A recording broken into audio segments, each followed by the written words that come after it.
सर्प मित्र अनंत माने या यूट्यूब चॅनलमध्ये आपलं स्वागत. मित्रांनो, आमच्या गावातलाच कॉल आहे, नातवाडी वस्ती या ठिकाणचा उमेश बाराटे यांचा कॉल आलेला होता. त्या गंजीमध्ये जुना जो कडबा आहे जनावरांसाठी ठेवलेला, त्याच्यामध्ये एक साप गेलेला दिसलेला आहे. बघूया मित्रांनो कुठला साप भेटतोय, त्याला रेस्क्यू करू आणि चांगल्या ठिकाणी पर्यावरणात रिलीज करू. व्हिडिओ शेवटपर्यंत खालचं काढ राहते चौकन म्हणजे गेलेलं तर दिसायचं. हा वहीच होता नाही वडीच वडीच पळाय घालतील. लांब ना गेलं कोई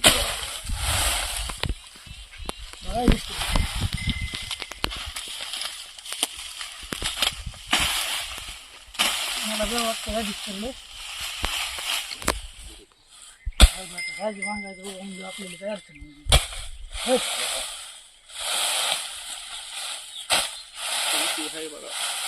उकीर आहे इथे. तिकडे जाऊन ये रे. तिकडे काय नाही, तिकडे अडचण काय म्हणा.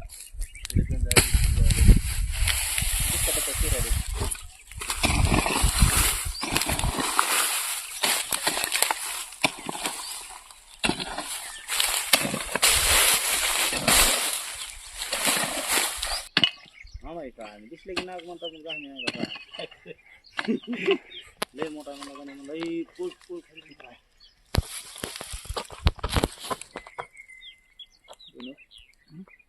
तुझ्याकडेच नीट बदलला होते ना.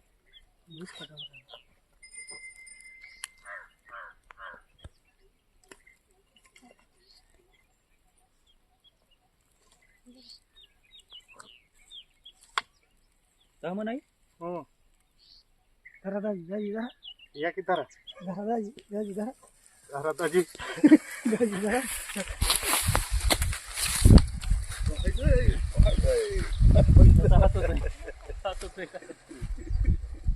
बघा मित्रांनो, 10 मन साप आहे आणि मी बऱ्याच व्हिडिओ मध्ये सांगितलं की लोक त्याची साईज बघूनच घाबरतात किंवा लांबी बघूनच घाबरतात. 10-11 फुटापर्यंत लांब होणारा साप आहे, परंतु एवढा मोठा असला तरी बिगर विषारी आहे.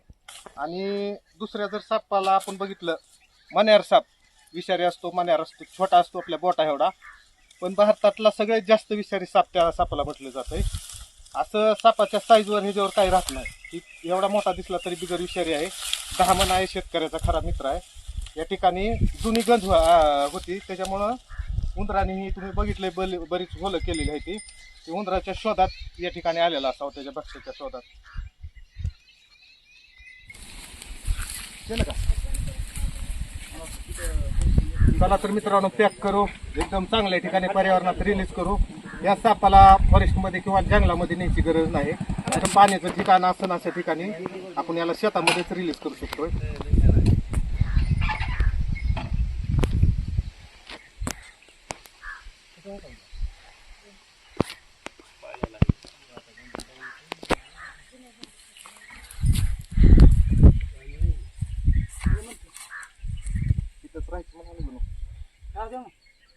राहू द्या म्हणतोय मागापासून.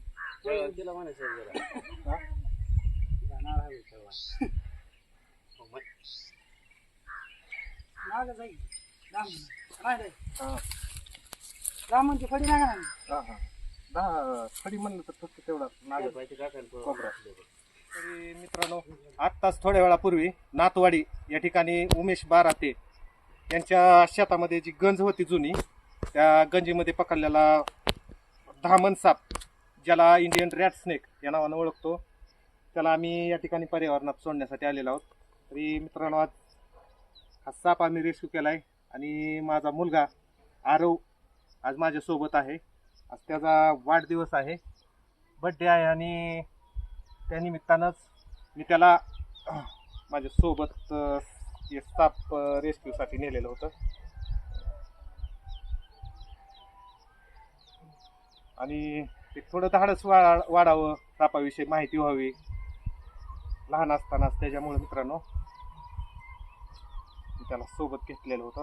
आणि जास्त वेळ न घेता आपण या सापाला या ठिकाणी एकदम चांगल्या ठिकाणी पर्यावरणामध्ये रिलीज करणार आहोत.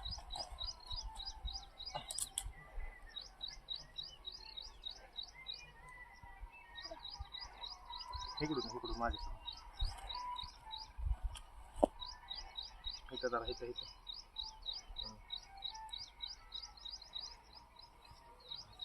आता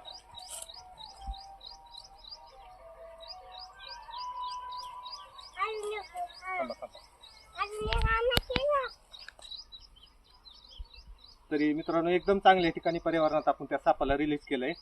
आणि हा माझा मुलगा आहे, आज 3 वर्षाला पूर्ण झाले. आज 4थ्या वर्षामध्ये त्याचं पदार्पण होणार आहे, झालेलं आहे.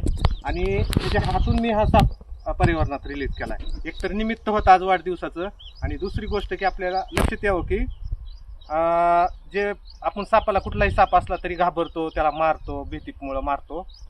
तरी आता आम्ही ह्याच्या हातातून रिलीज केलाय, कारण की त्याची भीती नाही ह्याच्यामुळं तर आम्ही त्याच्या हातात दिलं ना मुलाच्या. सांगायचं तात्पर्य एवढंच आहे की साप भरपूर प्रमाणात बिगर विषारी आहेत. एक बोटावर मोजण्या इतकेच साप विषारी आहेत. एक 4-5 जर सापाच्या जाती सोडल्या, नाग, मण्यार, घोणस आणि फुरशे, आणि एक पोवळा जातीचा एक साप राहतो, तो आपल्याकडे जास्त प्रमाणात दिसून येत नाही. एक आपल्या भागात जर विचार केला तर फक्त 4 साप सोडले तर बाकीचे सगळे साप बिगर विषारी आहेत. मित्रांनो, कुठलाही सापाला घाबरायची गरज नाही. फक्त आपण 4 साप आपण ओळखणं गरजेचं आहे आणि लक्षात ठेवणं गरजेचं आहे. नाग, मण्यार, घोणस आणि फुरशे हे जर 4 साप सोडले तर बाकीचा आपण आता सोडलेला धामण साप झाला, गवत्या झाला, दिवड झाला, किंवा नाणेटी झाला, परत तस्कर झाला, बरेचसे जे साप आहेत ते पूर्ण बिगर विषारी आहेत. त्या सापाला अजिबात भ्यायची गरज नाही. चला तर एकदम चांगल्या ठिकाणी पर्यावरणात माझ्या मुलाच्या हस्ते आपण तो साप रिलीज केलेला आहे.